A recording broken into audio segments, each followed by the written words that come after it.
നിങ്ങൾ ഈ വളർന്നു വരുമ്പോൾ നിങ്ങൾ അഭിമുഖീകരിക്കുന്ന ഏറ്റവും വലിയൊരു വെല്ലുവിളിയാണ് ലൈംഗികതയും ആത്മീകതയും. ഇത് ഒരുമിച്ച് എങ്ങനെ പോകും?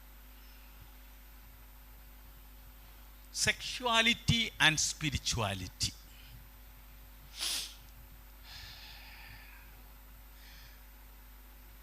നമ്മളൊക്കെ പച്ചയായ മനുഷ്യരാ. ആത്മീക ജീവികളായിരിക്കുമ്പോൾ തന്നെ ശാരീരിക ജീവികളാ. ലൈംഗികതയും ജീവിതത്തിൻ്റെ ഒരു ഭാഗമാ, ദൈവത്തിൻ്റെ സൃഷ്ടിപ്പിൻ്റെ ഭാഗമാത്. അതുകൊണ്ടാണ് അവൻ പറയുന്നത് ഉൽപ്പത്തി 1:27, സൃഷ്ടിച്ചപ്പോൾ അവൻ അവരെ ആണും പെണ്ണുമായി. ജെൻഡർ ഡിഫറൻസസാ, ലിംഗഭേദങ്ങളാണ് അവിടെ ഉള്ളത്. ഉൽപ്പത്തി 1:28 ദൈവം പറഞ്ഞു സന്താനപുഷ്ടിയുള്ളവരായി പെരുകി. അതിൻ്റെ അർത്ഥം എനിക്ക് ഓർമ്മയുണ്ട്, ഞാൻ 2 വർഷത്തിന് മുമ്പ് എവിടെയോ ഒരു ഗ്രൂപ്പിൽ ഞാനിരുന്ന ഒരു മനുഷ്യന് കൗൺസിലിങ്ങിന് ട്രെയിനിങ്ങിനാണെന്ന് തോന്നുന്നു, അദ്ദേഹം ബോംബെയിൽ ജോലി ചെയ്യുന്നു. അപ്പോൾ അദ്ദേഹം പറയായിരുന്നു ലൈംഗികതയെക്കുറിച്ച് ആരും തുറന്നൊന്നും പറയാതിരുന്നോണ്ട് വലിയ അബദ്ധം. അപ്പോൾ പുള്ളിയുടെ അമ്മയോടെ പുള്ളി ചോദിച്ചു, അമ്മേ ഞാൻ എവിടുന്നാണ് വന്നത്? അമ്മ പറഞ്ഞു, ഒരു ദിവസം യേശുപ്പച്ചന് നൂല് കെട്ടി നിന്നെ താഴോട്ടിറങ്ങി തന്നു, അങ്ങനെ അമ്മ മോനെ എടുത്ത് വളർത്തിയാണ്. ദൈവം സൃഷ്ടിച്ചപ്പോൾ സന്താനപുഷ്ടിയുള്ളവരായി പെരുകി. ലൈംഗികമായ ബന്ധം അച്ഛനും അമ്മയും തമ്മിൽ ഉണ്ടാകുന്നതിൻ്റെ അനന്തരഫലമായിട്ട് ദൈവം വെച്ചിരിക്കുന്ന അനുഗ്രഹം മക്കള്. ഞാൻ പറഞ്ഞ ദൈവ സൃഷ്ടിയുടെ ഭാഗമാണത്, അല്ലാതെ പിശാചിൻ്റെ പോരാട്ടം അല്ല. രക്തം ചെയ്യാം, പിശാചിനെ ശാസിക്കും എന്നൊക്കെ പറഞ്ഞിരിക്കുക. അങ്ങനെ തിരുവെഴുത്തിലൂടെ നമ്മൾ മനസ്സിലാക്കുമ്പോൾ ലൈംഗികതയോടുള്ള നമ്മുടെ മനോഭാവം നിർണായകമാണ്. പല ആളുകൾ ഈ ഒരു വിഷയത്തെക്കുറിച്ച് കംപ്ലീറ്റ്ലി മൗനമാണ്. സഭകൾ ഇതിനെക്കുറിച്ചൊന്നും പറയില്ല. ആകെപ്പാടെ വിശുദ്ധി വിശുദ്ധി വിശുദ്ധി എന്ന് പറഞ്ഞാൽ നമ്മുടെ വിചാരം എല്ലാം ഇതാണെന്നാ. കാര്യമായി ഉപദേശങ്ങൾ സഭകളിലും ആധികാരികമായിട്ട് ആരും പറയത്തില്ല. ഒരുപക്ഷെ നമുക്ക് ഭയമായിരിക്കാം. സൈലൻസാ എല്ലായിടത്തും. വീട്ടിലും ആരും ഇതിനെക്കുറിച്ചൊന്നും പറയുകയില്ല. അതുകൊണ്ടാണ് ചില മക്കളൊക്കെ പോയി ലൈംഗികമായി പീഡിപ്പിക്കപ്പെടുന്നത്. മക്കളോട് പറഞ്ഞു കൊടുത്തിട്ടില്ല, അവരുടെ സ്വകാര്യ കാര്യങ്ങൾ സ്വകാര്യങ്ങളാണെന്നും മറ്റാരും നിങ്ങളെ ആവശ്യമില്ലാതെ സ്പർശിക്കാൻ ഇതൊന്നും പറഞ്ഞു കൊടുക്കത്തില്ല. അതുകൊണ്ട് കുട്ടികൾ ചെന്ന് ട്രാപ്പിനകത്തേക്ക് ചെന്നാണ്. എത്ര പേരാണെന്നറിയാമോ കുട്ടിക്കാലത്ത് ലൈംഗികമായിട്ട് പീഡിപ്പിക്കപ്പെട്ടിട്ട് എൻ്റെ അടുക്കൽ വരാറുള്ളത്? നമുക്കൊരു സെൻസ് ഓഫ് ഷെയ്മാ ഈ കാര്യത്തെക്കുറിച്ച്. നമ്മൾ ആകെപ്പാടെ ലജ്ജാശീലമാണ്. എവിടുന്നാണ് ലജ്ജാശീലം വളർന്നത്? 2 വയസ്സുകാരി അല്ലെ 3 വയസ്സുകാരന് അവൻ നിക്കറിടാതിരുന്നപ്പോൾ അന്ന് അയ്യേ puppy shame puppy shame puppy shame. നമ്മൾ സെൻസ് ഓഫ് ഷെയ്മാ അതിനെക്കുറിച്ച് വളർത്തിയെടുത്തത്. ഞാൻ ഈ അറിവുകളൊക്കെ ഉള്ളതുകൊണ്ട് ഞങ്ങളുടെ മോൻ ജെറമി വളർന്നപ്പോൾ ഇങ്ങനെയുള്ള കാര്യങ്ങളെക്കുറിച്ചൊന്നും പറയത്തില്ലായിരുന്നു. അവസാനം എനിക്ക് ഓർമ്മയുണ്ട്, 16 വയസ്സുള്ളപ്പോൾ ഞാൻ താമസിച്ച ഒരു വലിയ വീട് തൊടുപുഴയാണ്, വലിയൊരു കൗൺസിലിംഗ് സെൻ്ററാണ്. ഒരു വലിയ മുറിയാണ് ഞാൻ ഇരിക്കുന്നത്. എൻ്റെ വീട്ടിൽ ആരാണ്ട് ഗസ്റ്റൊക്കെ ഇരിപ്പുണ്ട്. അപ്പോൾ അപ്പുറത്തൊരു മുറി ഇപ്പുറത്തൊരു മുറി, രണ്ടും ബാത്ത് അറ്റാച്ച്ഡാണ്. ഞാൻ നോക്കിയാണെങ്കിൽ ഒരുത്തൻ 16 വയസ്സുള്ള ഒരുത്തന് പിന്നെ അവൻ്റെ ഡ്രസ്സും ഒക്കെ എടുത്ത് ഒരു വസ്ത്രവും ധരിക്കാതെ ഇങ്ങനെ പിടിച്ചുകൊണ്ട് ഒരു മുറിയിൽ നിന്ന് അടുത്ത മുറിയിലേക്ക് പോകും. എനിക്ക് തന്നെ നാണം തോന്നി. അന്ന് ഞാൻ പറഞ്ഞു കൊടുത്ത മക്കളെ, ഇത് നമ്മുടെ പ്രൈവറ്റ് ആയിട്ടുള്ള കാര്യം. എന്താ അവന് സെൻസ് ഓഫ് ഷെയിം ആവശ്യമില്ലാതുള്ള നാണം ഉണ്ടാക്കരുതെന്ന് ഞാൻ തീരുമാനിച്ചു. പക്ഷേ ഇച്ചിരി കൂടിപ്പോയി. ഈ വല്ലപ്പോഴൊക്കെ എന്ന് പറയേണ്ടതായിരുന്നു. അപ്പം നമുക്ക് സെൻസ് ഓഫ് ഷെയിമാണ് കുട്ടിക്കാലം മുതൽ നമുക്ക് ഉണ്ടാക്കിയിട്ടുള്ളത്. ഇൻഹിബിഷൻസാ, വിലക്കുകളാ. പിള്ളേർ അവരുടെ സ്വന്തം അവയവത്തിലെങ്ങാനും തൊട്ടിട്ടുണ്ട്. അമ്മ പറഞ്ഞേ പിച്ചാത്തി വെച്ചതിൻ്റെ കട്ടിച്ചും നരകത്തിലിട്ട് ഏച്ചപ്പച്ചാൻ മത്തങ്ങ കണ്ണുമായിട്ട് നോക്കിക്കൊണ്ടിരിക്കുക. മനുഷ്യനെ പേടിപ്പിച്ചു വളർത്തി. ഇതാണ് ഒരു ഭാഗം. പക്ഷെ വേറൊരു കൂട്ടമാണ്. അപ്പം ഇതുകൊണ്ട് ആളുകൾ ലജ്ജ, മൗനം, ലജ്ജാശീലം, വിലക്കുകൾ, അതിനെക്കുറിച്ച് ഒന്നും ചിന്തിക്കത്തില്ല. ചിന്ത വരുമ്പോഴത്തേക്ക് രക്തം ജയം പറഞ്ഞിരിക്കും. കുഴപ്പമില്ല, പറഞ്ഞോ, കല്യാണം കഴിക്കുന്നവരെ അങ്ങനെയൊക്കെ പറഞ്ഞുകൊണ്ടിരിക്കുന്ന നല്ലത്. വേറെ ചില ആളുകളുണ്ട്, ചില ആൾക്ക് സെക്സ് മാത്രമാണ് ജീവിതം. കാണുന്നതും കേൾക്കുന്നതും എല്ലാവരുടെ തലയിൽ ഇതാ. ആ ചിന്തകളെ വരത്തുള്ളൂ, ആ ചിത്രങ്ങളെ വരത്തുള്ളൂ, നഗ്നചിത്രങ്ങളെ വരത്തുള്ളൂ. ആർക്കാണെന്നറിയാമോ? ഒന്നുകിൽ ലൈംഗികമായി കുട്ടിക്കാലത്ത് പീഡിപ്പിക്കപ്പെട്ടവർ, അവരുടെ തലച്ചോറിനകത്ത് അവർ ഭയങ്കര പ്രഷർ ചെയ്തുകൊണ്ടിരിക്കും. അല്ലെങ്കിൽ സ്ഥിരം പോർണോഗ്രഫി കണ്ടുകൊണ്ടിരിക്കുന്നവർ, ലൈംഗിക ചിത്രങ്ങളും വൈകൃതങ്ങളും കണ്ടുകൊണ്ടിരിക്കുന്നവർ എന്ത് ചെയ്യുന്നറിയാം, ഇത് തലച്ചോറിന് ഇങ്ങനെ ബുദ്ധിമുട്ടിച്ചുകൊണ്ടേയിരിക്കും. എനിക്കറിയാം, സിംഗപ്പൂരിൽ എൻ്റെ ഒരു കൗൺസിലിങ്ങിൽ ഇരിക്കുന്ന ഒരാളുണ്ട്. അദ്ദേഹം ഒരു ദിവസം എന്നെ വിളിച്ചു കഴിഞ്ഞിട്ട് പറഞ്ഞു, അദ്ദേഹം വിവാഹിതനാ, 2 മക്കളുടെ അപ്പനാ, ഭാര്യയും മക്കളും നാട്ടിലാ. അദ്ദേഹത്തിനോട് പറഞ്ഞു, ഡോക്ടർ ഐസക്, ഞാൻ എൻ്റെ കമ്പനിയിലേക്ക് ചെയ്യുമ്പോൾ സാധാരണക്കാരനല്ല, ഇൻസ്ട്രുമെൻറ്റേഷൻ എഞ്ചിനീയറാ, ഒരു മാനേജരാ. അദ്ദേഹത്തിനോട് പറയുന്നു, ആളുകൾ ഞാൻ ആ വഴിയൊക്കെ പോകുന്നുണ്ടേ, ഒരു എന്നെ നോക്കുന്ന എന്തൊരു പ്രത്യേക തരത്തിൽ. ഞാൻ ചോദിച്ചു, എന്താ? എൻ്റെ ശരീരത്തിൽ നിന്ന് എന്തോ ദുർഗന്ധം വരുന്നത് പോലെ ആളുകൾ ഇങ്ങനെ എന്നെ ഒഴിവാക്കാൻ ശ്രമിക്കുന്നു. അപ്പം ഞാൻ ചോദിച്ചത് എന്ത് പറ്റി? ആരെങ്കിലും മെഡിക്കൽ ഡോക്ടേഴ്സിനെ കാണാൻ പറഞ്ഞു. ഡോക്ടേഴ്സിനെ കണ്ട് എനിക്ക് കുഴപ്പമില്ല, എനിക്ക് അടുത്ത സംശയം, എവിടെയെങ്കിലും വേണ്ടാത്ത പണിക്കൊക്കെ പോയിട്ട് വെനറൽ ഡിസീസസ് വല്ലതും ഉണ്ടായിട്ടുണ്ടോ? ഞാൻ പറഞ്ഞു, വീടി ഡോക്ടറെ പോയി കാണാൻ പറഞ്ഞു. പറഞ്ഞു, ഇല്ല, ഞാൻ അങ്ങനെ അഴുക്ക് വഴിയിലൊന്നും പോയിട്ടില്ല. വിശദീകരിക്കത്തില്ല. ഞാൻ 4 ദിവസം കഴിഞ്ഞപ്പോൾ വിളിച്ചു, എന്നോട് പറഞ്ഞു, ഞങ്ങളുടെ ഡയറക്ടേഴ്സ് എല്ലാം കൂടെ ഒരുമിച്ച് കൂടിയിട്ടുണ്ട്. ഞാൻ ചോദിച്ചു, എന്തിനാണ്? അവരെല്ലാവരും എന്നെക്കുറിച്ചാണ് സംസാരിക്കുന്നത്. ഞാൻ ചോദിച്ചു, നിങ്ങൾക്ക് എങ്ങനെ എത്ര കൃത്യമായിട്ട് അറിയാവുന്നത്? അതെനിക്കറിയാം. മനസ്സിൻ്റെ രോഗം വരുമ്പോഴുള്ള ഡെല്യൂഷണൽ ഡിസോർഡേഴ്സ് എന്ന് പറഞ്ഞൊരു പ്രോബ്ലമാണ് ഉണ്ടായത്. ആദ്യത്തത് പറഞ്ഞ ഹാലൂസിനേഷൻസാ, ഇല്ലാത്ത കാര്യങ്ങളുണ്ടെന്ന് തോന്നല. മാനസിക വിഭ്രാന്തിയിലേക്ക് വഴുതി വീഴുകയായിരുന്നു. എന്നാ പറ്റിയെന്നറിയാമോ? ചപ്പ് ചവറ് പോർണോഗ്രഫി കാണാൻ പോയി. അദ്ദേഹത്തിന് തോന്നി ഐ എം ഡർട്ടി, ഞാൻ അഴുക്കാണെന്നാ. കണ്ടതെല്ലാം അകത്തുനിന്ന്, മനസ്സിനകത്തുനിന്ന് ദുർഗന്ധമാണ് ഉണ്ടാക്കുന്നത്. അദ്ദേഹത്തിന് തോന്നി താൻ അപകടത്തിലാ. എന്തു പറ്റി? മനസ്സിൻ്റെ ആരോഗ്യത്തെ ബാധിച്ചു. അങ്ങനെയുള്ളവർക്ക് എന്ത് പറ്റുമെന്നറിയാമോ? അമിതമായി ഇതുപോലുള്ള കാര്യത്തിനകത്ത് പോയി കഴിയുമ്പോൾ ഇത് തന്നെ അവരുടെ തലച്ചോറിനകത്ത്. നിങ്ങൾക്ക് പേടിയൊക്കെ തോന്നുന്നുണ്ടായിരിക്കാം ഈ പറയുന്നത് കേൾക്കുമ്പോൾ. കാരണം ആരെങ്കിലുമൊക്കെ എവിടെയെങ്കിലുമൊക്കെ ഇതിനകത്ത് കാണാം. ഇന്നത്തെ ലോകം ചെയ്യുന്നത് ലൈംഗികതയെ ഒരുതരം ദേവതയാക്കി മാറ്റിയിരിക്കുകയാണ്. ആരാധിക്കുന്ന ഒരു ഘട്ടത്തിലേക്ക് എത്തിയിരിക്കുകയാണ്. പരസ്യങ്ങളൊക്കെ നോക്കിക്കൊള്ളൂ. ഈ പാൻ പരാഗോ അതുപോലുള്ള സാധനം, അതിനൊക്കെ കാണിക്കുന്ന ആരോ പല്ലില്ലാത്ത അപ്പച്ചന്മാരെ അമ്മച്ചിമാരെയൊക്കെയാണ് കണ്ടിട്ടുണ്ടല്ലോ അല്ലേ? ബാക്കിയുള്ളതൊക്കെ അർത്ഥനഗ്നരായ പ്രത്യേകിച്ച് സ്ത്രീകളെ, പുരുഷന്മാരെയും അർത്ഥനഗ്നരായിട്ടുള്ളവരെയാണ് കാണിക്കുന്നത്. എന്താ കാര്യം? പരസ്യങ്ങളുടെ മനഃശാസ്ത്രമാണത്. ലിറിൽ സോപ്പ് എന്ന് പറഞ്ഞ പണ്ടൊരു സോപ്പുണ്ട്. ഇപ്പം ഞാൻ ഒത്തിരി നാളത് വാങ്ങിച്ചിട്ട്. പണ്ട് ഞാൻ കണ്ടു ലിറിൽ സോപ്പിൻ്റെ ഒരു പരസ്യം. ഒരു പെൺകുട്ടി, അവള് ഒരു എന്താ, ഒരു വെള്ളം ഒഴുകി വരുന്ന ഒരു ചാല്, എന്താ അതിന് പറയുന്നത്?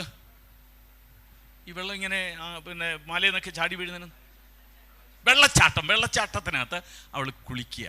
അപ്പോൾ എന്നിട്ട് അവൾ വലിയ കാര്യമായിട്ട് ലിറിൽ സോപ്പൊക്കെ ദേഹത്തേക്ക് ഇടുന്നുണ്ട്. കുറച്ച് നേരം കഴിഞ്ഞാൽ എന്ന് പറഞ്ഞ് കാലുമൊക്കെ നമ്മുടെ കണ്ണങ്ങോട്ടാണ് പോകുന്നത്. എന്താ? അതിനോട് ചേർത്ത് അടുത്ത പ്രാവശ്യം നിങ്ങൾ കടയിൽ ചെന്ന് കഴിയുന്നത് നിങ്ങൾ ലിറിൽ സോപ്പ് തന്നെ ചോദിച്ചിരിക്കും. പോപ്പിക്കുട പരസ്യം കണ്ടിട്ടുണ്ടോ? നിങ്ങളിതൊന്നും കാണാറില്ല, ഞാൻ മാത്രമേ ഇതൊക്കെ കാണുന്നുള്ളൂ. പോപ്പിയാണോ ജോൺസാണോ പോപ്പിയാണെന്ന് വിചാരിക്കട്ടെ. ഒരു സ്കൂളിൽ ഇങ്ങനെ എന്ന് പറഞ്ഞ് 4 മണിക്കുള്ള മണി അടിച്ചു. കുട്ടികളെല്ലാം കൂടെ ക്ലാസ്സിൽ നിന്ന് ഒരൊറ്റ ഓട്ടോ പുറത്തോട്ട് ചെല്ലുകയും മഴ വീഴുകയും. പോപ്പിക്കുട പരസ്യങ്ങളുടെ മനഃശാസ്ത്രമാണ്. എന്താണ്? നമ്മൾ ഇന്നത്തെ ലോകത്തിൽ പരസ്യങ്ങൾ പോലും ലൈംഗികതയോട് ചേർത്ത് വെച്ചാണ് നമ്മളെ അവരുടെ ഉപഭോക്താക്കളാക്കുന്നത്. ടെലിവിഷൻ നോക്കിക്കോളൂ, സിനിമ നോക്കിക്കോളൂ. പ്രത്യേകിച്ച് വടക്കേ ഇന്ത്യയിൽ നിന്നുള്ള ഹിന്ദി സിനിമകൾ.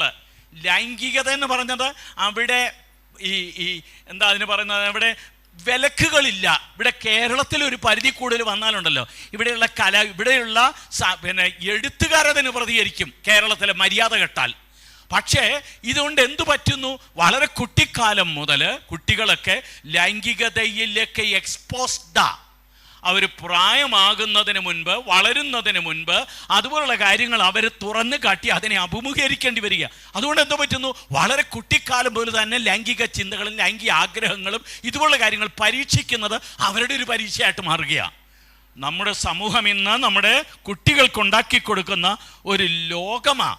അതുകൊണ്ട് ലൈംഗികത എന്ന് പറയുന്നത് അരാജകത്വമായിട്ട് മാറുന്ന ഒരു സംസ്കാരത്തിലാണ് നമ്മൾ വളരുന്നത്. ബൗണ്ടറീസ് ഇല്ല. അതിരുകളില്ല.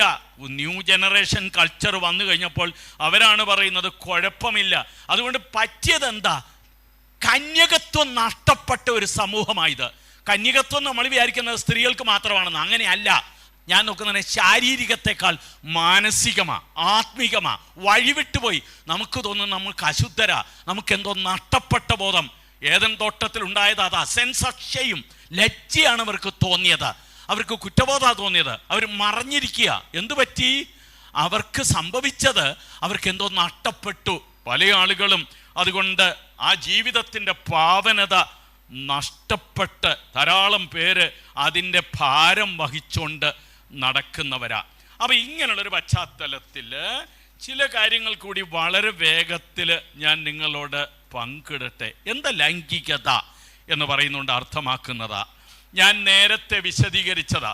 വളരാൻ തുടങ്ങുമ്പോൾ സെക്സ് ഹോർമോൺസ് പ്രവർത്തിച്ചിട്ട് അത് നമ്മൾ പരസ്പരം ആകർഷണം, ലൈംഗിക ഫീലിങ്സ് ഇതൊക്കെ തുടങ്ങുന്നു. അപ്പോൾ അങ്ങനെ വരുമ്പോൾ ഒരു കൂട്ടം ആളുകൾക്ക്, അല്ല കുട്ടികൾ പൊതുവെ ആകർഷിക്കപ്പെടാം എതിർ വിഭാഗത്തിലേക്ക്. മക്കളെ, നിങ്ങൾ ആകർഷണം, നിങ്ങൾക്ക് 15, 16, 17 വയസ്സായിട്ട് ഒരു പെൺകുട്ടിയോ ഒരു ആൺകുട്ടിയോട് ഒരു ചെറിയ ഫീലിംഗ് ഒന്നും ഉണ്ടായിട്ടില്ലെങ്കിൽ അമേരിക്കയിലാണെങ്കിൽ നിങ്ങളെ മനഃശാസ്ത്രജ്ഞൻ്റെ അടുക്കൽ കൊണ്ടുപോകും.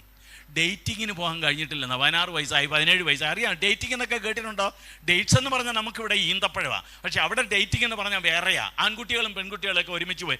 പാശ്ചാത്യം, ഇത് ഇന്ത്യയാണെന്നല്ലോ ഓർക്കണം, ഇന്ത്യയുടെ സംസ്കാരം. എന്നാലും നിങ്ങൾക്കൊരിക്കലും ഒരു ഫീലിംഗ് ഉണ്ടായിട്ടില്ല എങ്കിൽ എവിടെയോ അപകടം ഉണ്ടെന്നാ, നിങ്ങളുടെ വളർച്ചയ്ക്കകത്ത് എവിടെയോ കുഴപ്പമുണ്ടെന്നാ. അപ്പോൾ സാറ് പറയുന്നത് കുഴപ്പമില്ല എന്നല്ലേ മക്കളെ. നിങ്ങൾക്ക് ആകർഷണം ഉണ്ടായി എന്ന് തോന്നിയിട്ടുണ്ടെങ്കിൽ അതിൻ്റെ അർത്ഥം യു ആർ നോർമൽ വളർച്ചയാ. പക്ഷേ എനിക്ക് ഓർമ്മയുണ്ട്, ഇവിടുത്തെ ഈ മർത്തോമ ഹയർ സെക്കൻഡറി സ്കൂൾ ഞാൻ ഇതുവരെ ക്ലാസ് എടുക്കാനായിട്ട് പോയി, കുട്ടികൾക്ക് വേണ്ടി പോയി. അപ്പോൾ ഞാനിത് പറഞ്ഞു, മക്കളെ അങ്ങനെ നിങ്ങൾക്കൊരു ഫീലിംഗ് ഉണ്ടായിട്ടുണ്ടെങ്കിൽ നോർമലാ. ഒരുത്തൻ എഴുന്നേറ്റ് എന്ന് പറയും, സാർ ഡോക്ടറെ ഞങ്ങളുടെ പേരൻസിനോട് കൂടെ ഒന്ന് പറയണേ എന്ന് പറഞ്ഞ്. ഞാൻ പറഞ്ഞു, മക്കളെ പക്ഷെ അത് കഴിഞ്ഞിട്ട് ഞാൻ പറഞ്ഞു, എന്നാൽ ആ ഫീലിങ്സ് ഒക്കെ തോന്നും, ആകർഷണം നമുക്ക് തോന്നും, അതൊക്കെ നോർമലാ. പക്ഷേ പല ആളുകളും അവിടെ ട്രാപ്ഡായി പോകും. അവിടെ ചെക്കനെ മനസ്സിൻ്റെ ശ്രീകോവിലിൽ ഇങ്ങനെ സ്ഥാപിച്ച് പിന്നെ അവനേ ഉള്ളു. മലയാളവും ഇല്ല, സയൻസും ഇല്ല, പഠിത്തവും ഇല്ല, ഒന്നുമില്ല. എപ്പോൾ നോക്കിയാലും ധ്യാനമാ. അതാ പറ്റുന്നത്. പഠനത്തെ ബാധിക്കും, ജീവിതത്തെ ബാധിക്കും, ദൈവത്തോടുള്ള ബന്ധത്തെ ബാധിക്കും. അപ്പോൾ സ്വാഭാവികമായിട്ട് നിങ്ങൾ ചോദിക്കും, അപ്പോൾ അങ്ങനെയുള്ള ഫീലിങ്സ് ഒക്കെ വരുമ്പോൾ പിന്നെ എന്ത് ചെയ്യണം? വിശദീകരിക്കാൻ പരിമിതിയുണ്ടല്ലോ സമയം. ഞാൻ നിങ്ങളോട് പറയും അങ്ങനെയുള്ള കാര്യങ്ങളെ എങ്ങനെയാണ് അഭിമുഖീകരിക്കേണ്ടത്. എനിക്ക് വലിയ സ്ട്രഗിളായിരുന്നു രക്ഷിക്കപ്പെട്ട് കഴിഞ്ഞപ്പോൾ. ഞാൻ ഏതാണ്ട് 22 വയസ്സുള്ള വരെ രക്ഷിക്കപ്പെട്ടത്. അതുവരെ നമുക്ക് ഇഷ്ടമുള്ളവരെ നോക്കാം, ഇഷ്ടമുള്ളതൊക്കെ ചെയ്യാം, ഇഷ്ടമുള്ളതൊക്കെ പ്രവർത്തിക്കാം. പക്ഷേ രക്ഷിക്കപ്പെട്ടപ്പോൾ കഴിഞ്ഞാൽ അത് കഴിയത്തില്ല. പക്ഷേ എനിക്ക് മനസ്സിലായി, പൗലോസ് പറഞ്ഞ നന്മ ചെയ്യാൻ ആഗ്രഹം, പക്ഷേ ആഗ്രഹിക്കാത്ത തിന്മ. എൻ്റെ ശരീരം, എൻ്റെ മാംസം, ഇതിനകത്ത് വികാരങ്ങളുണ്ടെന്ന് ഞാൻ കണ്ടെത്തി. ആദ്യമൊക്കെ ചേരുന്നത് എന്നാണെന്നറിയാം, ഇതുപോലുള്ള പെൺകുട്ടികളെയൊക്കെ കണ്ടു കഴിഞ്ഞാൽ അറിഞ്ഞോ അറിയാതൊക്കെ നോക്കിപ്പോവും. അപ്പോൾ എവിടെയോ ഒരു ചെറിയ താല്പര്യം തോന്നും. അപ്പം ഞാൻ അന്ന് രക്തത്താൽ ജയം എന്നൊക്കെ പറയുമായിരുന്നു. പെൺകുട്ടികളെയൊക്കെ സുന്ദരികളെയൊക്കെ പിശാച് എന്ന് പറയും. മക്കളെ നിങ്ങളെ അല്ല കേട്ടോ, എനിക്കതല്ലാതെ അറിഞ്ഞുകൂടാ. എൻ്റെ പാസ്റ്ററോട് ചോദിക്കാനുള്ള ധൈര്യമില്ല. എന്നാണെന്നറിയോ, അവിടെ പ്രാർത്ഥനയെ കാണുന്ന എല്ലാ പ്രവാചകന്മാർക്ക് വർഷങ്ങൾക്ക് മുമ്പാണ് എല്ലാവരും വന്ന് തലയെ കൈവച്ച് ശാസിക്കും. എന്താണെന്നറിയാം, അപ്പം എൻ്റെ വിചാരം എനിക്ക് രണ്ട് ഭൂതം ഉണ്ടെന്നായിരുന്നു. പിശാച്. അപ്പം ഞാൻ എനിക്ക് പിശാചുണ്ട്, ഞാൻ കണ്ടെത്തി. ബൈബിൾ വായിച്ചാൽ എനിക്ക് പിശാചൊന്നും ഇല്ലയെന്ന് കണ്ടെത്തിയത്. പോട്ടെ. അപ്പോൾ അന്ന് ഇങ്ങനെയാ. പക്ഷെ എനിക്ക് അറിഞ്ഞുകൂടാ. കാലപ്പഴക്കത്തിൽ ഞാൻ വിശുദ്ധ ബൈബിള് പഠിച്ചു. എൻ്റെ അടുത്ത തലമുറയ്ക്ക് പറഞ്ഞു കൊടുക്കണമല്ലോ. അങ്ങനെയാണ് 19-ാം സങ്കീർത്തനത്തിൽ ഞാൻ കണ്ടെത്തുന്നത്. അത് എവിടെ പറയുന്നത് എന്താണ്? ആകാശം ദൈവത്തിൻ്റെ മഹത്വത്തെ, ആകാശവിധാനം അവൻ്റെ കൈവേലയെ, ആസ്വാദന ശേഷി എന്നാണ് പറയുന്നത്. എസ്തെറ്റിക് സെൻസ് എന്നാണ് പറയുന്നത്. മനുഷ്യർക്ക് ആസ്വാദന ശേഷി ഉണ്ട്. സുന്ദരനെ കണ്ടാലും സുന്ദരിയെ കണ്ടാലും ആസ്വാദന ശേഷി ഉണ്ട്. അവർ സുന്ദരനാ, സുന്ദരിയാ, ഇതൊക്കെ പറയാനുള്ള കഴിവുകൾ ദൈവം നമുക്ക് തന്നിരിക്കുന്നതാ. പക്ഷേ അത് കഴിയുമ്പോൾ ഞാൻ നേരത്തെ പറഞ്ഞ പോലെ ചില ആളുകൾ ട്രാപ്ഡായി പോകും. പിന്നെന്തോ ചെയ്യുമെന്നറിയാം, മത്തായി 5:28 പറയുന്നത് പോലെ സ്ത്രീയെ മോഹിക്കുന്നതിന് വേണ്ടി അവളെ ഇങ്ങനെ സ്ത്രീയെ മോഹിക്കുന്നതിന് അവളെ നോക്കുന്നവനല്ല. എന്തോ ചെയ്യുമെന്നറിയാമോ? പുള്ളിക്കാരനൊരു വീഡിയോയൊക്കെ എടുത്ത്, ചിത്രമൊക്കെ എടുത്ത് തലച്ചോറിനകത്ത് വെച്ച് ഇതിനകത്ത് കോഴിമുട്ടപ്പുറത്ത് പൊരുന്നിരിക്കുന്നത് പറഞ്ഞത് പോലെ അങ്ങോട്ട് പൊരുന്നേ ഇരുന്ന് കഴിയുമ്പോൾ ഇതിനകത്തുനിന്ന് വികാരങ്ങൾ ഉളവാകുന്നു, ഇതിനകത്തുനിന്ന് താല്പര്യങ്ങൾ ഉളവാകുന്നു, വഴിവിട്ടു പോകാൻ. അപ്പോഴാ കർത്താവ് പറഞ്ഞത് വ്യഭിചാരം ചെയ്തു പോയി എന്ന്. അതുകൊണ്ട് ഞാൻ മടങ്ങിക്കൊണ്ടുവരട്ടെ. അങ്ങനെയുള്ള ഫീലിങ്സ് ഒക്കെ ഉണ്ടാകുമ്പോൾ എന്താണ് നമ്മൾ ചെയ്യേണ്ടത്? എങ്ങനെയാണ് ആകർഷണമൊക്കെ തോന്നുകയാണെങ്കിൽ എങ്ങനെയാണ് മാനേജ് ചെയ്യേണ്ടത്? അവിടെ ആദ്യം നമ്മൾ അറിയേണ്ടത് ആസ്വാദന ശേഷി എനിക്ക് നിങ്ങൾക്ക് തന്നിട്ടുണ്ട്. അങ്ങനെയുള്ള സന്ദർഭങ്ങളിലാണ് ദൈവത്തോട് പറയുന്നത്, കർത്താവ് എന്നാൽ ഇത്ര സുന്ദരിയൊക്കെ അങ്ങ് സൃഷ്ടിച്ചല്ലോ, അങ്ങെന്നാലും ഭയങ്കര സൗന്ദര്യ ബോധമുള്ള ആളാണ് കേട്ടോ, ഒരു കലാകാരനാണ്, കണ്ടില്ലേ? പക്ഷേ ഇത്രയും പറയുമ്പോഴത്തേക്ക് കൊട്ടാരക്കര ബസ് സ്റ്റാൻഡിൽ നിന്ന് അവൾ ബസ് കയറി അവളുടെ വഴിക്ക് പോകാനാണ് സാധ്യത. ഇത്രയൊക്കെ എന്ന് പറഞ്ഞാൽ കർത്താവിന് മഹത്വം, ആകാശം ദൈവത്തിൻ്റെ മഹത്വത്തെ വർണ്ണിക്കുന്ന ആകാശവിധാനം അവൻ്റെ കൈവേല്. നല്ല കാര്യങ്ങൾ നല്ലതാണ് നമ്മുടെ മനസ്സിൽ പറയണം, പക്ഷേ ധ്യാനിച്ചുകൊണ്ട് നടന്നാലായി കുഴപ്പം. Acknowledge it. പക്ഷെ അത് കഴിഞ്ഞിട്ട് തീർന്നിട്ടില്ല. ദാവീദ് എന്ത് ചെയ്യുന്നറിയാമോ? അദ്ദേഹം ഒരു പ്രകൃതി നിരീക്ഷകനായിരുന്നു. എപ്പോഴും ഇതൊക്കെ നോക്കുക, കാണുക. അതുകൊണ്ടാണ് 21-ാം സങ്കീർത്തനമൊക്കെ എഴുതുന്നത്, സ്വച്ഛതയുള്ള വെള്ളത്തിനരിയത്തേക്ക് എന്നെ നടത്തുന്നു, എന്തൊക്കെയാ പ്രാവിനെ പോലെ ചിറകുകൾ ഉണ്ടെങ്കിൽ പ്രകൃതിയിൽ കൂടിയാണ് തൻ്റെ ആത്മീയത്തെ താൻ വെളിപ്പെടുത്തുന്നത്. ഇവിടെ വന്നപ്പോൾ അദ്ദേഹം പറയുക, ആകാശം ദൈവത്തിൻ്റെ മഹത്വത്തെ വർണ്ണിക്കുന്നു, ആകാശവിധാനം അവൻ്റെ കൈവേലെ പ്രസിദ്ധമാക്കുന്നു. ഇന്ത്യക്കാർ വരലും എന്നിട്ട് എന്തോ ഇതെന്നറിയാമോ? സൂര്യൻ എന്തൊരു വെളിച്ചമാണ്, ദേവനെ അങ്ങ് ആരാധിക്കുക, സൂര്യൻ എന്നിട്ട് വിഗ്രഹമാക്കുക, ചന്ദ്രനും നക്ഷത്രങ്ങളൊക്കെ ആരാധിക്കാൻ തുടങ്ങി. നമ്മൾ പല ആളുകൾ ഇതുപോലെ സൗന്ദര്യമുള്ളതിനെയൊക്കെ കണ്ടിട്ട് കേട്ടിട്ട് എന്തോ എന്നറിയാം, ഇതുങ്ങളെല്ലാം കൂടെ പിടിച്ചങ്ങ് വിഗ്രഹമാക്കും. അവിടെയാ കുഴപ്പം പറ്റുന്നത്. അവിടെയാണ് ഇന്ത്യക്കാർക്ക് പറ്റിയ കുഴപ്പം. അതാ നമ്മളെന്തോ ചെയ്തു, ഇതുങ്ങളെയൊക്കെ ആരാധിക്കാൻ തുടങ്ങി. അതോടുകൂടി ജീവിതം എല്ലാം കൈവിട്ടു പോയി. പക്ഷേ ദാവീദിന് അങ്ങനെയൊന്നും കൈവിട്ടു പോയില്ല. പുള്ളിക്ക് ഒരിക്കലേ ഒരു അബദ്ധം പറ്റിയുള്ളൂ. ഒരു പെങ്കൊച്ച് കുളിക്കുന്നിടത്ത് പോയി എത്തി നോക്കാൻ പോയി. പുള്ളി ആകെപ്പാടെ ഭയങ്കര കുഴപ്പത്തിൽ ചെന്ന് ചാടി. അതും ആസ്വദിക്കാൻ കഴിവുണ്ടായിരുന്നു, പക്ഷേ വഴിവിട്ടു പോയി. അറിയായിരിക്കുമല്ലോ അല്ലേ? അതിനകത്തേക്ക് ഞാൻ ചരിത്രത്തിനകത്ത് മക്കളെ ഭയങ്കര എക്സ്പ്ലോസീവ് വിസ്ഫോടനാത്മകമായിട്ടൊരു കാര്യം ഇതിനകത്തുണ്ട് എന്നറിയണം. വലിയ വിശുദ്ധന്മാരെയൊക്കെ പോലും ജീവിതത്തിൻ്റെ തകർച്ചയിലേക്ക് കൊണ്ടുപോയിട്ടുള്ളതാ. എന്നിട്ട് അദ്ദേഹം പറയും, ആകാശവിധാനം അവൻ്റെ കൈവേലയെ. അതിൻ്റെ അർത്ഥം അതിൻ്റെ പിന്നിലെ ഡിസൈനർ ആരാ, ഇതിൻ്റെ പിന്നിലെ കലാകാരൻ ആരാണെന്ന് തിരിച്ചറിഞ്ഞിട്ട് ആരാധനാഭാവമായി മാറ്റുകയാണത്. നിങ്ങൾ എൻ്റെ കൂടെ ഉണ്ടോ? ഒന്ന്, ഒരാകർഷണം, ഒരു മോഹം എല്ലാ മനുഷ്യർക്കും വരാം. പക്ഷേ അതിൻ്റെ പിന്നിലുള്ള ഡിസൈനർ ആരാ, ഇതിൻ്റെ എൻജിനീയർ ആരാ? ആകാശം, അതിൻ്റെ ആകാശവിധാനം. ജെയിംസ് വെബ് ടെലസ്കോപ്പ് എന്ന് പറഞ്ഞ ടെലസ്കോപ്പ് കേട്ടിട്ടുള്ളവരൊക്കെ ഒന്ന് കൈ ഉയർത്തിക്കേ. ഞാൻ പലയിടത്തും കാണുന്ന ഒരെണ്ണത്തിൽ ഒരുമായിപ്പെട്ടത് എന്നാൽ James Webb telescope. Science students ആരെങ്കിലും ഉണ്ടെന്ന് കൈ ഉയർത്തിക്കേ. ഒറ്റ എണ്ണം കൈ ഉയർത്തത്തില്ല. ജെയിംസ് വെബ് ടെലസ്കോപ്പ് എന്ന് പറഞ്ഞ ഹബിൾ ടെലസ്കോപ്പ് കഴിഞ്ഞിട്ട് ലോകത്തിലെ ഏറ്റവും പവർഫുൾ ആയിട്ടുള്ള ടെലസ്കോപ്പാണ്. പ്രപഞ്ചത്തിൻ്റെ രഹസ്യങ്ങളിലൊക്കെ അവർ പോകുകയാണ്. ഇപ്പം നമ്മൾ യൂണിവേഴ്സ് എന്ന് പറയത്തില്ല മക്കളെ, ഇപ്പം നമ്മൾ പറഞ്ഞ മൾട്ടിവേഴ്സ് എന്നാ. പ്രപഞ്ചം എന്ന് പറഞ്ഞാൽ ഇഷ്ടം പോലെ വേഴ്സ് ഇതുകൊണ്ടെന്നാ, ഗാലക്സീസ് ഉള്ളതാണെന്നാണ് നമ്മൾ വിചാരിച്ചത്. അതിന് അക്കരയ്ക്ക് പോകുക, അതിരുകൾ തേടുക. അവർ നോക്കുന്ന പ്രപഞ്ചമെല്ലാം വളർന്നുകൊണ്ടിരിക്കുക.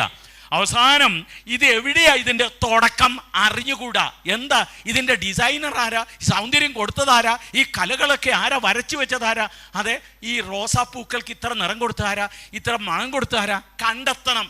പ്രപഞ്ചത്തെ നമ്മൾ വായിക്കണം. അദ്ദേഹത്തിൻ്റെ ഹൃദയം പോയതാണെന്നറിയോ? എൻ്റെ ദൈവമാണല്ലോ, അതേ ആകാശവിധാനം അവൻ്റെ കൈവേലെ പ്രസിദ്ധമാക്കുന്നു. അപ്പോൾ അതിൻ്റെ അർത്ഥം നമ്മൾ ഇതിന് അപ്പുറത്തേക്ക് ഒരു ആരാധനാഭാവമായിട്ട് പോകുക. അതാണ് അതിനെ ഡീല് ചെയ്യേണ്ടുന്ന രീതി എന്നുള്ളത്. ആ ഭാഗവും ഞാൻ അങ്ങ് പരിമിതപ്പെടുത്തുക. ഒരു 10-12 മിനിറ്റ് കൊണ്ട് ഞാൻ കാര്യങ്ങൾ നിർത്താൻ പോകുക.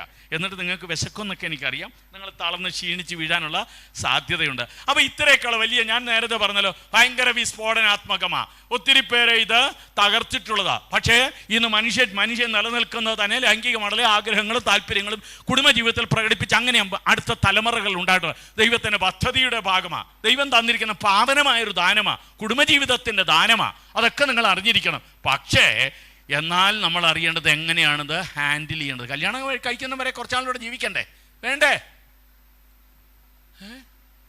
എനിക്ക് മാത്രമേ ഉള്ളായിരുന്നു ഇതൊക്കെ പ്രശ്നമല്ലേ? നിങ്ങൾക്ക് ആർക്കും ഒരു പ്രശ്നമല്ല. എങ്ങനെയാണിത് ഡീല് ചെയ്യേണ്ടത്? Accept a philosophy of sex. ലൈംഗികതയെക്കുറിച്ചൊരു തത്വശാസ്ത്രം ഉണ്ടായിരിക്കണം. അതിനർത്ഥം എന്താ?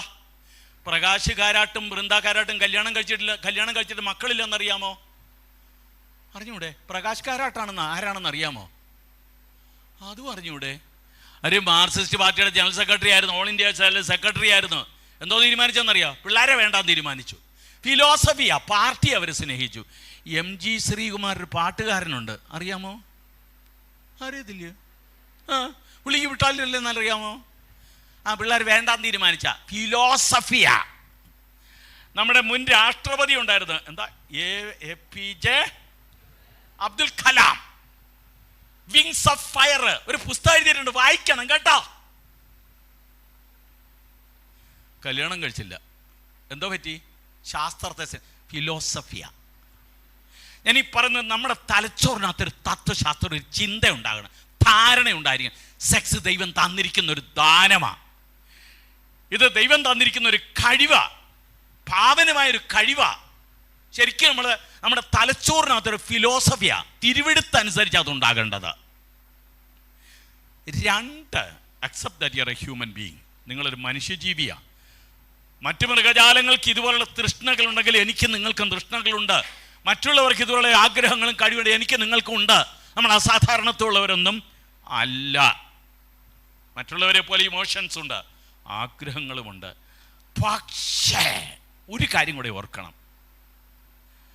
നമ്മൾ ഇവിടുത്തെ മൃഗജാലങ്ങളോട് തുല്യമാണിക്കുമ്പോൾ തന്നെ നമുക്ക് ഇതിനകത്തൊരു ദൈവ സാദൃശ്യമുണ്ട്. നമ്മൾ ഇവിടുത്തെ അപ്പ എന്ന് പറയുമ്പോൾ നമ്മൾ യേശു പറഞ്ഞതുപോലെ എൻ്റെ പിതാവ്, ഞാൻ എൻ്റെ പിതാവിൻ്റെ ഭവനത്തിലായിരിക്കേണ്ടതല്ലയോ? എനിക്ക് അപ്പനും അമ്മയുണ്ട്, പക്ഷെ വേറൊരു പിതാവ് ഉണ്ടെന്നാ. എനിക്കും നിങ്ങൾക്കും വേറൊരു തലവുമായിട്ട് ബന്ധമുണ്ട്. ഞാൻ എൻ്റെ പിതാവിൻ്റെ ഭവനത്തിൽ ആയിരിക്കേണ്ടത് അല്ലയോ? നിങ്ങൾക്ക് എത്രത്തോളം മനസ്സിലാവുമെന്ന് എനിക്ക് അറിഞ്ഞൂടാ. സ്വർഗസ്ഥനായ ഞങ്ങളുടെ പിതാവേ. നമ്മൾ വേറൊരു രാജ്യത്തിലെ അംഗങ്ങളാ. നമ്മുടെ പൗരത്വമോ സ്വർഗത്തിലാ. നമ്മൾ ദൈവരാജ്യത്തിലെ അംഗങ്ങളാ. അതിൻ്റെ അർത്ഥം വെറും മൃഗജാലങ്ങളുടെ മൃഗതൃഷ്ണകളുമായി നയിക്കപ്പെടുക അത് മാത്രം അല്ല. അതിന് പകരം നമ്മൾ ദൈവമായിട്ടുള്ള ബന്ധവും ഇവിടെയുള്ള നമ്മുടെ കഴിവുകളും ഇത് ബാലൻസ് ചെയ്യണമെന്നാണ് അതിൻ്റെ അർത്ഥം. ഒരുമിച്ച് പോകണമെന്നാ. അതിനാണ് ഗലാത്യരുടെ ലേഖനത്തിൽ പറയുന്നത് ഇന്ദ്രിയ ജയം.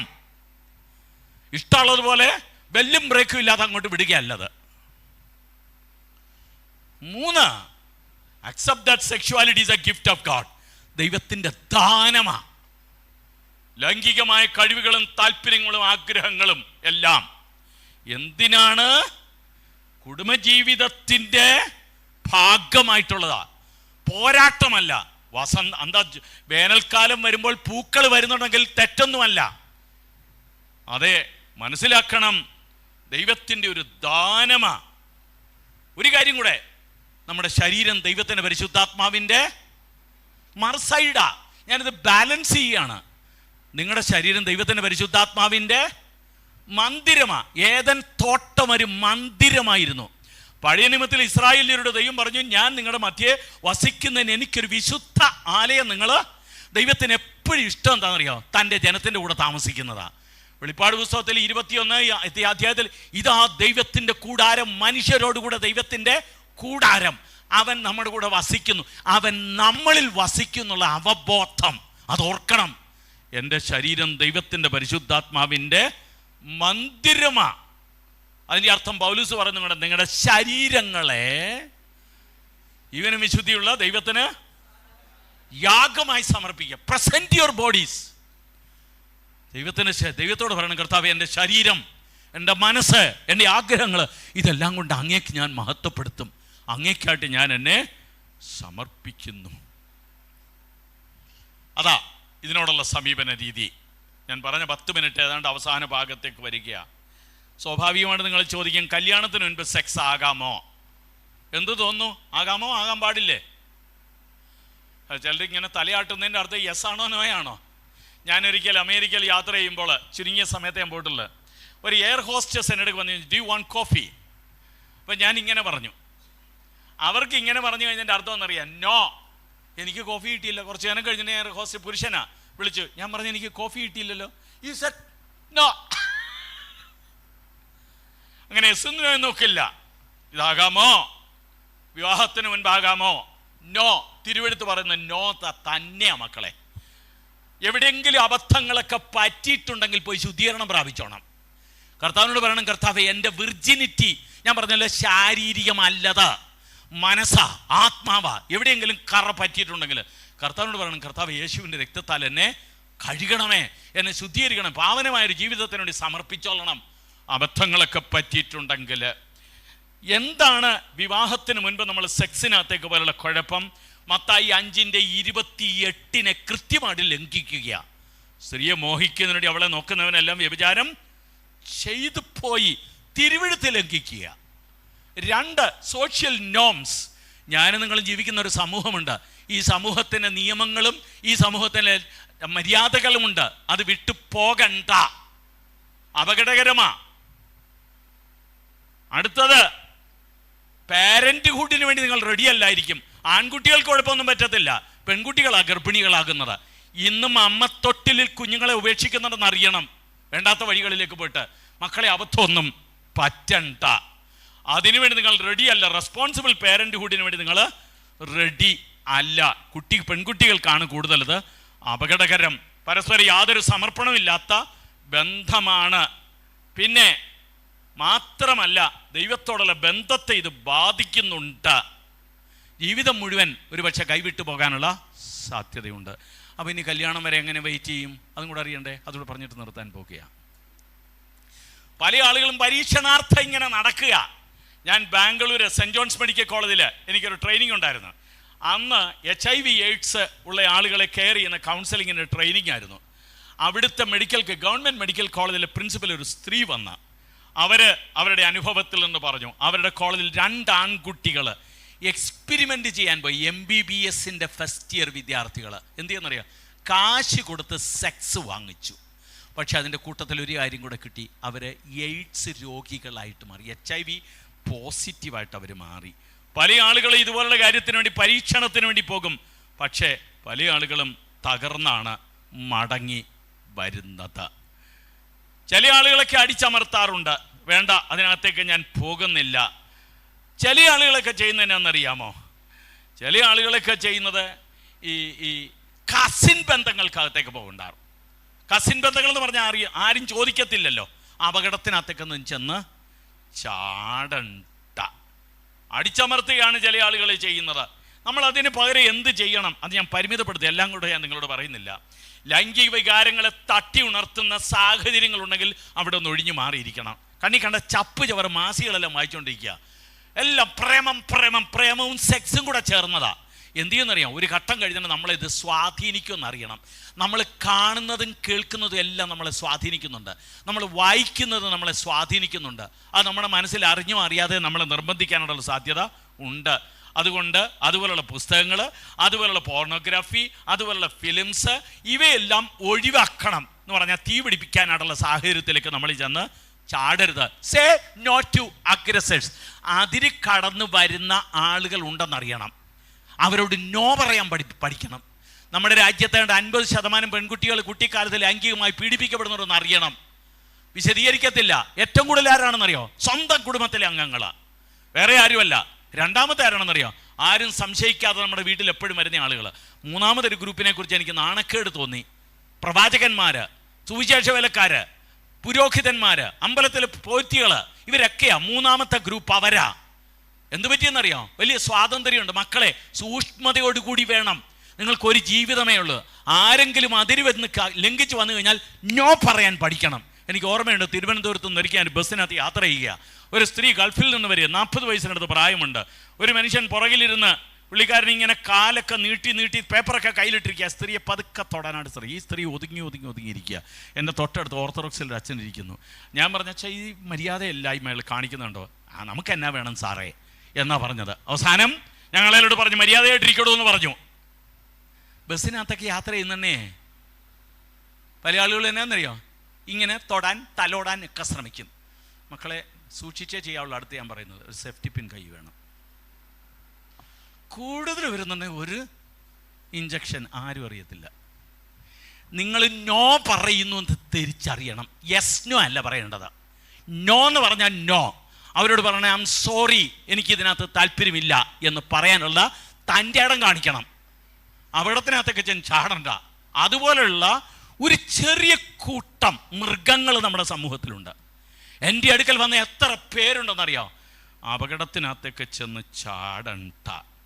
നിർത്തുന്നു. 1 തിമോഥെയോസ് 5:1-2.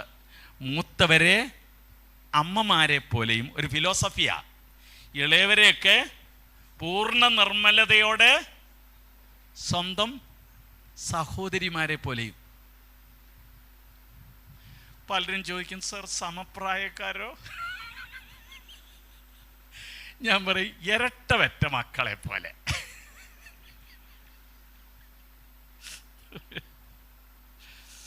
ഈ കഴിവുകളൊക്കെ എന്ത് ചെയ്യണമെന്നറിയാം? കത്തോലിക്ക അച്ഛന്മാരും കന്യാസ്ത്രീകളും എല്ലാം പാപികളാണെന്ന് ഞാൻ വിശ്വസിക്കുന്നില്ല. അവരെന്ത് ചെയ്യുന്നറിയാമോ? ഇവിടുത്തെ ഏറ്റവും ബെസ്റ്റ് ഹോസ്പിറ്റൽസ്, ബെസ്റ്റ് സ്ഥാപനങ്ങൾ ഈ കൊച്ചു കേരളത്തിൽ ആരാ നടത്തുന്നത്? ബന്ധുക്കുസാരൊന്നും അല്ല. നമ്മളെല്ലാം അവരുടെ സഹായങ്ങൾ തേടുന്നവർ. ആരോഗ്യത്തിന് പ്രശ്നങ്ങൾ വന്നു കഴിയുമ്പോൾ ആരാണെന്നറിയാമോ? കത്തോലിക്കരാ. അവരുടെ കഴിവുകൾ അവർക്ക് ലൈംഗിക താല്പര്യം ഇല്ല എന്നാണോ? അവർ ക്രിയാത്മകമായി മനുഷ്യന്റെ സേവനത്തിന് വേണ്ടി ഉപയോഗിക്കുക. നല്ല കാര്യങ്ങൾ ചെയ്യാനായിട്ട് നമ്മൾ പഠിക്കണം. അവിടെയാണ് നല്ല കാര്യത്തിന് വേണ്ടി നമ്മുടെ ജീവിതം, നിങ്ങളുടെ കഴിവ്, എഴുതുവാൻ, പ്രാർത്ഥന, തിരുവചന ധ്യാനം, വായനകള്, ഭൂമിയിലുള്ളതല്ല ഉയരത്തിലുള്ള തന്നെ. തലച്ചോറിനകത്ത് വേറെ മെറ്റീരിയൽ കൊടുക്കണം. അല്ലെങ്കിൽ എന്നാ പറ്റുമെന്നറിയോ? ഇത് സർവ്വസമയം ഇങ്ങനെ പുഴു ഇങ്ങനെ പഠിച്ചുകൊണ്ടിരിക്കുന്ന പോലെ ഇരിക്കും. ഗലാത്യർക്ക് ലേഖനത്തിൽ പറയും, ആത്മാവിനെ അനുസരിച്ച് നടക്ക, എന്നാൽ നിങ്ങൾ ജഡത്തിൻ്റെ മോഹങ്ങൾ നിവർത്തിക്ക ഇല്ല. ഇതിനകത്തുനിന്ന് ഉള്ളിൽ നിന്ന് വരുന്നൊരു ശബ്ദമുണ്ട്, മോളെ ആ വഴിക്ക് പോകണ്ട കേട്ടോ, കുട്ട നമുക്കത് പറ്റിയതല്ല, കേട്ടോണം. ബിലയാമിൻ്റെ കൂട്ടം നിർബന്ധിക്കൊന്നും വേണ്ട. കർത്താവേ ഒരു പ്രാവശ്യം നോ. ദൈവത്തിന് അങ്ങനെ ഒരു വഴിയില്ല. ദൈവത്തിൻ്റെ പരിശുദ്ധി എന്ന് പറഞ്ഞാൽ പരിശുദ്ധിയുടെ ഒറ്റ വഴിയേ ഉള്ളൂ. കോംപ്രമൈസ് ഇല്ല എന്നറിയണം. ഞാൻ എൻ്റെ വാക്കുകൾ നിർത്തുന്നു. നിങ്ങൾ എത്ര ക്ഷമയോടുകൂടി കേട്ടുകൊണ്ടിരുന്നു. നിങ്ങളെ ഞാൻ അപ്രീഷിയേറ്റ് ചെയ്യുന്നു. കർത്താവ് നിങ്ങളെ അനുഗ്രഹിക്കട്ടെ. വളരെ ജെന്യുവിനായിട്ടുള്ള ചോദ്യങ്ങൾ എന്തെങ്കിലും ചോദിക്കാനുണ്ടെങ്കിൽ നിങ്ങൾക്ക് ചോദിക്കാം. പാസ്റ്റർ, ഇത് കാത്തിരിപ്പിയൊക്കെ അല്ലാത്തതുകൊണ്ട് നമ്മൾ കൈയടിച്ച് വലിയ പ്രാർത്ഥനയും വലിയ പാട്ടൊന്നും വേണമെന്ന് ഞാൻ പറയത്തില്ല. ഈ കുട്ടികൾ ചിന്തിക്കണം, അവർ മനസ്സിലാക്കണം, അവർ വളരണം. ആർക്കെങ്കിലും ജെന്യുവിനായിട്ടുള്ള എന്തെങ്കിലും ചോദ്യങ്ങൾ ചോദിക്കാനുണ്ടോ? നിങ്ങളുടെ ദൈനംദിന ജീവിതത്തിൽ നിങ്ങൾ അഭിമുഖീകരിക്കുന്ന ഏതെങ്കിലും തരത്തിലുള്ള കാര്യങ്ങൾ, ഇതെങ്ങനെ ഡീല് ചെയ്യണം? വേദപുസ്തകത്തിലെ എല്ലാ ചോദ്യങ്ങളൊന്നും എന്നോട് ചോദിക്കണ്ട. അതിന് പകരം നിങ്ങൾക്ക് ഞാൻ ഇന്ന് നിങ്ങളോട് സംസാരിച്ച നിങ്ങളുടെ യൗവനം, നിങ്ങൾ അഭിമുഖീകരിക്കുന്ന പ്രതിസന്ധികൾ, വെല്ലുവിളികൾ, ഇതിനെക്കുറിച്ചുള്ള ചോദ്യങ്ങൾ വല്ലതും ചോദിക്കാനുണ്ടെങ്കിൽ ചോദിക്കാം. അതല്ല, ചോദിക്കാനുള്ള ധൈര്യം ഇല്ലെങ്കിൽ പേപ്പറിനകത്ത് എഴുതി തന്നോ, പേരൊന്നും എഴുതണ്ട, അനോണിമസ്. ഇല്ലെങ്കിൽ പാസ്റ്റർക്ക് ഞാൻ കൈമാറാൻ പോവാം, മേക്ക് കൈമാറും. ഞാൻ 1 മണി വരെ ബില്ലിംഗ് ആയിട്ടുള്ളത്. ഇത്രയും നേരമൊക്കെ സംസാരിച്ചല്ലേ. ഇന്നലെ ഞാൻ സാധാരണ കൺവെൻഷന് പ്രസംഗിക്കാത്ത ആളാണ്. ഭയങ്കര നിർബന്ധം. ഇന്നലെ മല്ലപ്പള്ളിയായിരുന്നു. 10, 20, 25 ചർച്ചസ് ചേർന്ന് UPF-ൻ്റെ കൺവെൻഷനായിരുന്നു. അവസാനം ഞാൻ വീട്ടിൽ വന്നപ്പോൾ ഞാൻ കുളിച്ചിരിക്കുക. കൺവെൻഷന് പ്രസംഗിച്ചാൽ നമ്മൾ ഇച്ചിരി ശബ്ദമൊക്കെ എടുത്തില്ലെങ്കിൽ നമുക്ക് ആത്മാവില്ല എന്ന് ബന്ധുക്കുസുകാരെല്ലാം കൂടെ നമ്മൾ വിധിച്ച് കളയും. അവരെ തൃപ്തിപ്പെടുത്താനൊന്നും അല്ലെങ്കിൽ ഞാൻ നന്നായിട്ട് വചനം സംസാരിച്ചു. അപ്പോൾ ഇങ്ങനെ ടയർഡാ, നാളെയും പോകണം. ചോദ്യങ്ങൾ പ്രായമുള്ളവർക്കും ചോദിക്കാം.